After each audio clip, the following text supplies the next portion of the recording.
आज हम एक्सप्लेन करने वाले हैं आर्या वेब सीरीज के सेकंड सीजन को, जिसमें अब आर्या के पीछे कई सारे डॉन पड़ चुके हैं। और अब देखने वाली बात यह है कि आर्या इन सब से कैसे निपटेगी। अगर आप आर्या के सीजन 1 देखना चाहते हैं तो आई बटन पर क्लिक करके देख लीजिए और अब वीडियो को लाइक कर दीजिए। हम चलिए कहानी शुरू करते हैं। तो सीजन 2 के एपिसोड 1 में हम आर्या के पिता जोरावर संग्राम और सिकंदर शेखावत के पिता उदय शेखावत को एक साथ देखते हैं, जिन पर उस पेन ड्राइव की मदद से केस चल रहा होता है, क्योंकि उस पेन ड्राइव में तेज ने इन सब के बारे में कई सारे सबूत इकट्ठे किए हुए थे। अब यह जोरावर के वकील जज से कहती है कि उसके तीनों क्लाइंट एकदम बेकसूर हैं, क्योंकि उस पेन ड्राइव की इन्फॉर्मेशन कितनी सच्ची और कितनी झूठी इसकी गवाही देने वाला कोई नहीं है। साथ ही हमें यहाँ ये भी पता चलता है कि अब जोरावर को आखिरी स्टेज का कैंसर हो चुका है। वहीं केस के बीचों बीच जोरावर अपने खास आदमी से अपने विल की बात कर रहा था कि मेरी सारी प्रॉपर्टी और पैसा संग्राम के नाम कर दी जाए। फिर हमें सिकंदर शेखावत के पिता के बारे में पता चलता है कि उन्हें इस केस के लिए जर्मनी से भारत बुलाया गया और जैसे वो इंडिया आए उन्हें जेल में डाल दिया गया। तब वहाँ पब्लिक प्रोसिक्यूटर जो स्टेट की तरफ से केस लड़ रही थी, उनका नाम था शेफाली गुप्ता, और वो कहती है कि जज साहब, इन तीनों को कड़ी से कड़ी सजा होनी चाहिए जिन्होंने इस पेन ड्राइव को बचाने के लिए अपने ही दामाद तेज शरीन को मरवा दिया। इसके बाद शेफाली कहती है कि इतने दिनों की मेहनत के बाद आज हमारे पास इस पेन ड्राइव का गवाह भी है। ये सुनकर सब लोग शॉक हो जाते हैं, लेकिन फिर शेफाली कहती है कि उस गवाह को कोर्ट में लाने के लिए मुझे एक हफ्ते का टाइम दीजिए, हम उसे कटघरे में ले आएंगे। और फिर उन्हें अगली तारीख मिल जाती है। तभी हमें फ्लैशबैक में दिखाते हैं कि आर्या अब ऑस्ट्रेलिया में अपने बच्चों के साथ थी, जिसको एसीबी खान ने रशियन से बचाने के लिए ऑस्ट्रेलिया में छुपाया हुआ था। और अब वो आर्या से मिलने जाता है और कहता है कि तुम्हें इंडिया चलना होगा गवाही देने के लिए, पर आर्या मना कर देती है। तो खान उसका विटनेस सिक्योरिटी प्रोग्राम कैंसिल करने की धमकी देता है और आर्या को न चाहकर भी इंडिया आना ही पड़ता है। अब कहानी प्रेजेंट में आती है, जहाँ खान कोर्ट से सीधा आर्या के पास ही आता है, जहाँ वो कहता है कि बस तुम्हारी गवाही हो जाए, इसके बाद तुम आराम से ऑस्ट्रेलिया में जिंदगी भर रहना। और हम देखते हैं कि आर्या को एसीबी खान ने एक पुलिस की खुफिया जगह पर ठहराया होता है, ताकि आर्या और उसके परिवार पर कोई हमला ना कर पाए। इधर जेल में उदय शेखावत से संपत मिलने आता है और वहाँ उदय कहता है कि सुनने में आया है कि वो आर्या वापस लौट आई है, उसे वापस इंडिया नहीं आना चाहिए था। ये देखकर हम समझ जाते हैं कि उदय किसी भी हाल में आर्या से अपने बेटे का बदला लेना चाहता है।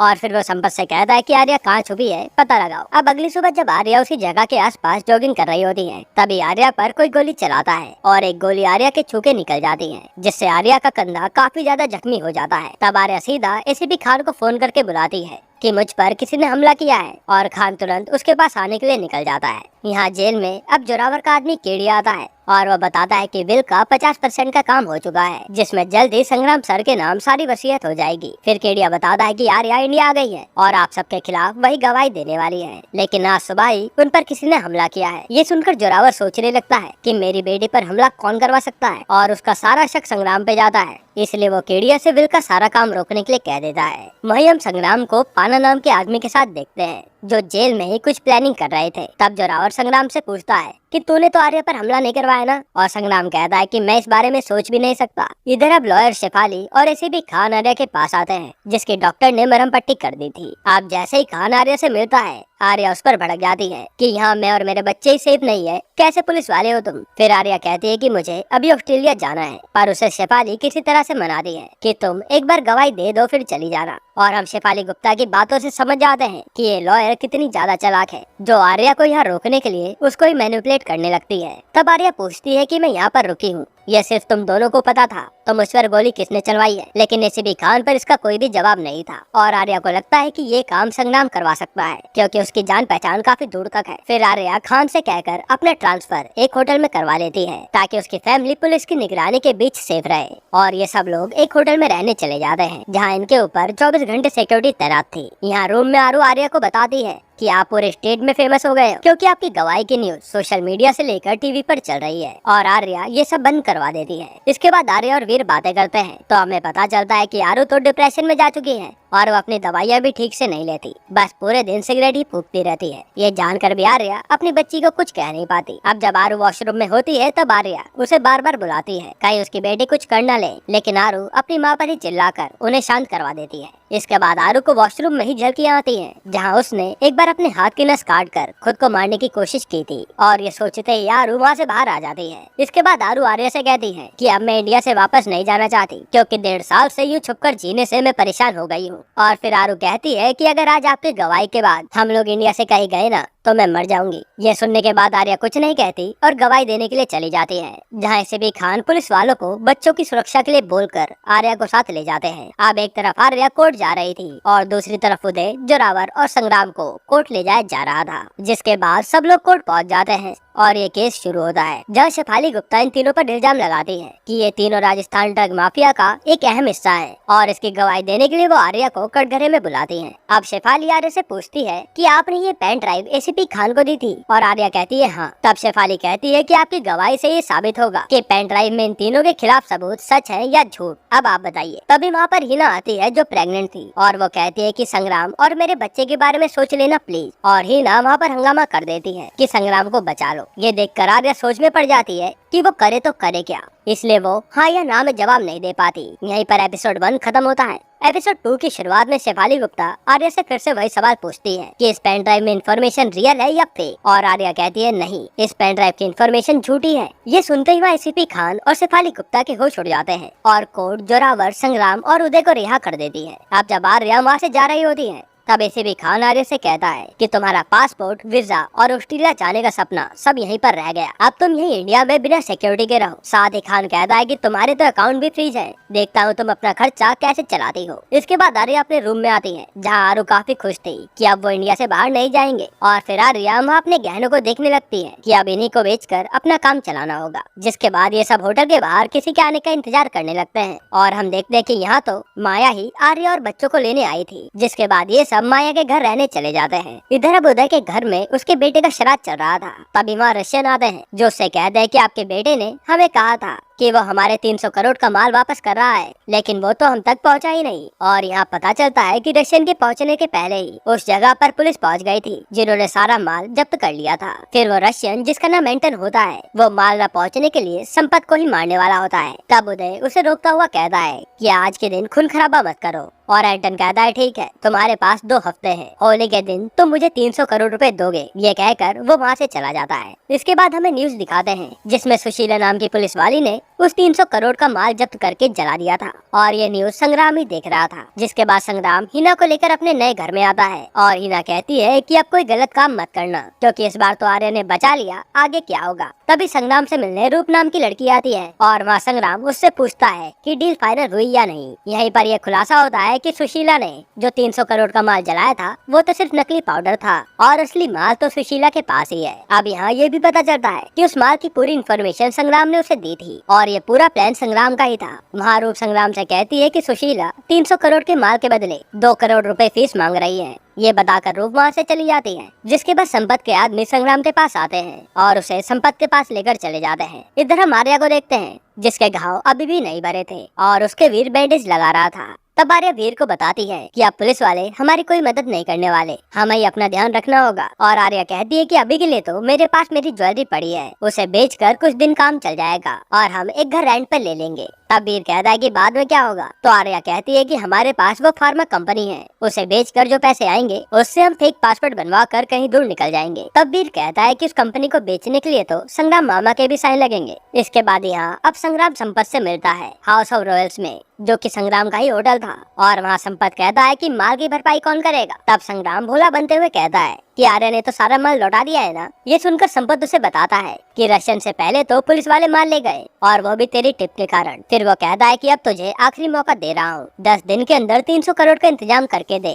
वरना जान से जाएगा। इसके बाद संपत उस होटल के मैनेजर कबीर से कहता है कि जब तक ये 300 करोड़ नहीं दे देता तब तक तो इस होटल की सारी कमाई मुझे देगा, और फिर वो आज के पैसे लेकर चला जाता है। इसके बाद संग्राम सीधा केडिया को फोन लगाता है और कहता है कि मुझे 2 करोड़ रुपए चाहिए, पर केडिया मना कर देता है कि पहले जाकर आप जोरावर साहब से बात करो। फिर संग्राम सीधा अपने पापा के पास जाता है जो कि बीमार ही पड़े थे। संग्राम कहता है कि मुझे केडिया ने पैसे नहीं दिए। तब जोरावर बताता है कि अब मैंने अपनी सारी प्रॉपर्टी आर्या के नाम कर दी है। यह सुनते संग्राम अपने बाप पर भड़क जाता है और कहता है कि आपने ये अच्छा नहीं किया, और वहाँ से चला जाता है। इधर हम आर्या को माया के घर में देखते हैं जहाँ वो दोनों खूब बातें कर रही थी, और वहाँ माया आर्या से पूछती है कि कल संग्राम के जेल से आने की पार्टी में चलोगी ना। और आर्या कहती है हाँ, क्योंकि मुझे फार्मा कंपनी की बात करनी है। यहाँ संग्राम भी अब हिना के पास ही था और वो उसे बताता है कि मुझे पापा ने पैसे नहीं दिए। तब हिना कहती है कि मेरी ज्वेलरी बेच दो और पैसे ले लो, लेकिन संग्राम सोचता है कि इतनी कम ज्वेलरी से इंतजाम नहीं हो पाएगा। और तभी उसके दिमाग में एक आइडिया आता है और वो सीधा अपनी माँ को कॉल करके कहता है कि मैं हिना से शादी कर रहा हूँ, इसलिए कल तुम पार्टी में दादी का नेकलेस लेके आना जो उन्होंने मेरी बीवी के लिए रखवाया था। इधर माया आर्या से पूछती है कि ये आरू बदली बदली लग रही है, तो आर्या बताती है कि उसने सुसाइड करने की कोशिश की थी और ये बाल बाल बची है। अब अगले दिन पार्टी में सब लोग आते हैं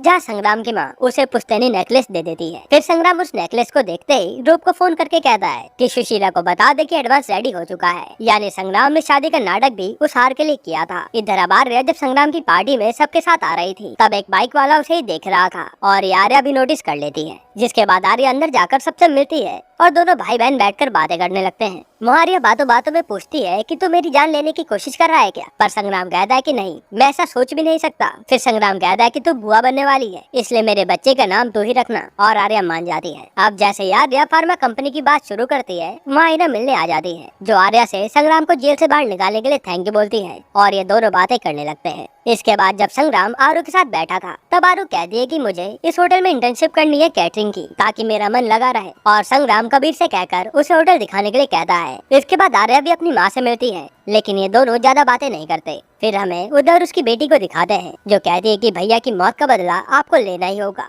यहाँ आर्या के पास केडी आता है और वो बताता है कि आपके पापा ने सारी बिल आपके नाम कर दी है। तब आर्या कहती है कि मुझे उनसे कुछ भी नहीं चाहिए, बस तो मेरी फार्मा कंपनी बिकवा दे। तभी वहाँ पर संग्राम आता है और आर्या उससे फार्मा कंपनी की बात करने लगती है। तब संग्राम कहता है कि तू और मैं साथ में इस फैक्ट्री को लीगली चलाते हैं और सारे गलत काम को बंद कर देते हैं। ये सुनकर आर्या कहती है कि ठीक है, अच्छा ये बता फैक्ट्री के कागज कहाँ हैं? और वो बताता है कि शायद उसी फैक्ट्री में। यहाँ आर्या उसे फैक्ट्री को बेचने के बारे में नहीं बताती, कहीं उसका मूड खराब न हो जाए। अब संग्राम माँ हिना को सबके सामने प्रपोज कर देता है और उसे माँ का दिया नेकलेस भी पहनाता है। इसके बाद अब हिना जैसे ही वो नेकलेस लॉकर में रख के जाती है तभी संग्राम आकर वो नेकलेस चुरा लेता है और हिना उसे ये सब करते हुए देख लेती है। तब संग्राम उसे कहता है कि मैं एक डील करने जा रहा हूँ ताकि आगे हमारे बच्चे को कोई दिक्कत न आए। इसके बाद अगले दिन हम आर्या को देखते हैं जो अपनी फार्मा कंपनी के बाहर ही खड़ी थी, जिसको खान ने केस के कारण बंद कर रखा था। फिर आर्या पीछे के गेट से उस फैक्ट्री में घुसती है और वहाँ फैक्ट्री के कागज ढूंढने लगती है। थोड़ी देर बाद उसे कागज मिल जाते हैं, लेकिन तभी उसे बाहर कोई आवाज आती है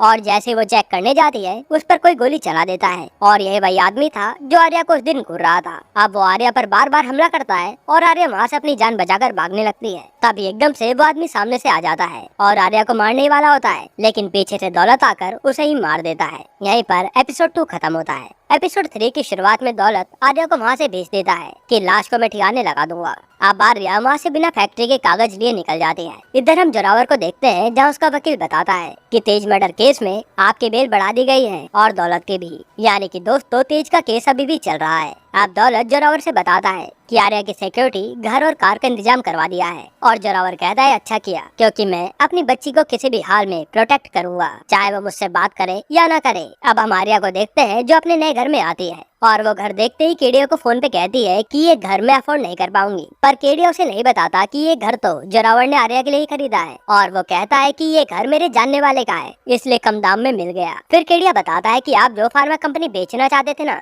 उसके लिए मैंने रुंगटा जी से बात की है, अगर वो इंटरेस्टेड होंगे तो मैं आपको बता दूंगा। जिसके बाद आप फेक आईडी पासपोर्ट बनवा के जहाँ जाना हो चले जाना। आर्या कहती है कि ठीक है, लेकिन जल्दी करवाना। इसके बाद अब आर्या से मिलने उनकी पुरानी मेड पूनम आती है, जिसे देखकर सब लोग खुश हो जाते हैं और पूनम माँ का सारा काम संभाल लेती है। अब बाहर दौलत भी आर्या के पास आता है और फैक्ट्री के कागज और कार की चाबी देकर कहता है कि मैंने 8 सिक्योरिटी गार्ड लगवा दिए हैं, 24 घंटे तुम्हारी सेफ्टी के लिए यहीं रहेंगे। और आर्या कहती है कि पैसे भिजवा दूंगी, क्योंकि मुझे तुम्हारे सर का कोई भी रुपया नहीं चाहिए। तब दौलत बताता है कि जो तुम्हें मारने आया था वो रघु था, मैं पता करवा रहा हूँ कि तुम्हें मारने के लिए किसने भेजा था। और जाते जाते आर्या उसे कहती है कि तुम गलती से भी मेरे बच्चों के सामने मत आ जाना, लेकिन ये सब वीर विंडो से देख रहा था। अब जब आर्या घर में आती है तो वीर अपनी माँ पे गुस्सा करने लगता है कि ये दौलत यहाँ क्यों आया था, और आर्या बताती है कि इसने ही मेरी जान बचाई थी जब मैं फैक्ट्री के कागज लेने गई थी। साथ ही आर्या बताती है कि आरू को पता न चले कि हम यहाँ से निकलने की प्लानिंग कर रहे हैं और हमें कुछ दिन तक नॉर्मल ही रहना होगा। इधर अब इंस्पेक्टर सुशीला एक बॉडी के पास आती है और ये वही आदमी था जिसे दौलत ने ठिकाने लगाया था।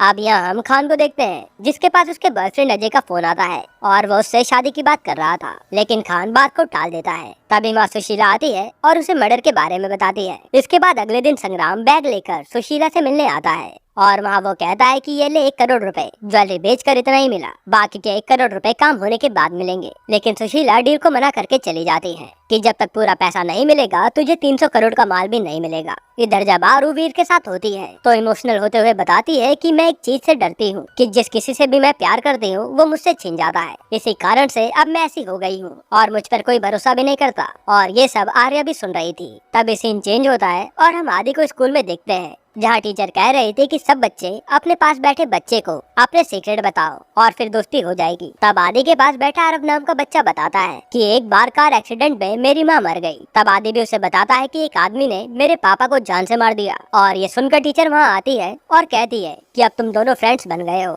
अब घर में जब संग्राम और हिना बैठे होते हैं तभी वहाँ संपत घुस आता है और वह हिना के पेट पे बंदूक लगाकर कहता है कि याद दिलाने आया हूँ कि 10 दिन पूरे होने वाले हैं, 300 करोड़ रुपए तैयार रखियो। और ये कहकर वो वहाँ से चला जाता है। इधर आर्या अब आदि को स्कूल लेने आती है तो वहाँ वो आदि को आरव के साथ पाती है, जहाँ आरव के पापा अर्जुन भी उनके साथ थे और वहाँ सबकी जान पहचान हो जाती है। अब जैसे ही आर्या आदि को लेकर स्कूल से बाहर जा रही होती है, वहाँ उसे सिकंदर की बहन रोक लेती है और आर्या से कहती है कि मेरे पापा कुछ बात करना चाहते हैं, जाओ उनसे मिल लो, तब तक यहाँ आदि मेरे बच्चों के साथ ही रहेगा। अब कार में उदय आर्या को कहता है कि मैं तुम्हारी जिंदगी नरक बना दूंगा। यह कहकर वो आर्या को वहाँ से जाने देता है। इसके बाद घर में कोई आर्या के लिए बुके भेजता है जिसमें एंटन नाम लिखा था और साथ में एक फोन भी था। यह देखकर आर्या समझ जाती है कि ये रशियन आर्या तक भी पहुंच चुके हैं। तभी आर्या पर केडी का फोन आता है और वो कहता है कि रुंगटा आपकी फैक्ट्री खरीदने के लिए मान गया है, आप बस संग्राम से बात करके साइन करवा लीजिए। आर्या भी कहती है कि तुम पासपोर्ट का इंतजाम करके रखो, हमें यहाँ से जल्द निकलना है। अब इसके बाद आर्या फैक्ट्री की बात करने संग्राम के ही होटल जाती है, जहाँ आरू बारटेंडर का ही काम कर रही थी और आर्या उसे मैनेजर कबीर के नाम से छेड़ने लगती है। तभी वहाँ आर्या से अर्जुन टकराता है और दोनों बातें करते हैं, जिसके बाद वहाँ संग्राम आ जाता है। अब आर्या संग्राम से कहती है कि मुझे नहीं लगता कि हम उस फार्मा कंपनी को चला पाएंगे, क्योंकि वो एसीपी खान हमारी फैक्ट्री खुलने नहीं देगा, इसलिए मैं उस फैक्ट्री को बेच रही हूँ और हम दोनों 50-50% बांट लेंगे। फिर आर्या कहती है कि वो 3 करोड़ रुपए एडवांस लेकर कल आ रहा है, इसलिए कल सुबह 10 बजे टाइम से आ जाइयो और साइन करके अपने 1.5 करोड़ रुपए ले लियो, बाकी की डील मैं देख लूंगी। पैसे की बात सुनकर संग्राम ना चाहते हुए भी मान जाता है। अब रात के समय आर्या घर में वीर और आदि को बताती है कि हमारी कंपनी बिकने वाली है और हम जल्द ही यहाँ से निकल लेंगे और ये सब यहाँ पर खुशी मनाने लगते हैं। इधर हम संग्राम को देखते हैं, जिसके पास कुछ आदमी आते हैं और उसे बेहोश करके अपने साथ ले जाते हैं। यहीं पर एपिसोड 3 खत्म होता है। एपिसोड 4 की शुरुआत में आर्या सुबह संग्राम को कॉल लगा रही होती है, ये याद दिलाने के लिए कि टाइम से पहुंच जाइए, पर संग्राम तो कॉल ही नहीं उठाता। इसके बाद अब आर्या आदि को रेडी करके स्कूल भेज देती है। तभी उस पे आरू का कॉल आता है, जो अपने मैनेजर के साथ मेकआउट कर रही थी। वहाँ वो आर्या को याद दिलाती है कि आज तो आदि का बर्थडे है और आर्या जल्दी से जाकर आदि को हैप्पी बर्थडे कहती है। साथ ही वो शाम को साथ में केक बनाने का प्रॉमिस भी करती है। यहाँ आप संग्राम को जिसने उठाया था उसका नाम गोपी होता है और संग्राम उससे कहता है कि यहाँ क्यों लाया है, तो गोपी कहता है रुक, कुछ अच्छा होने वाला है। तभी थोड़ा आगे चलते ही संग्राम उन सबको धक्का देकर वहाँ से भागने लगता है,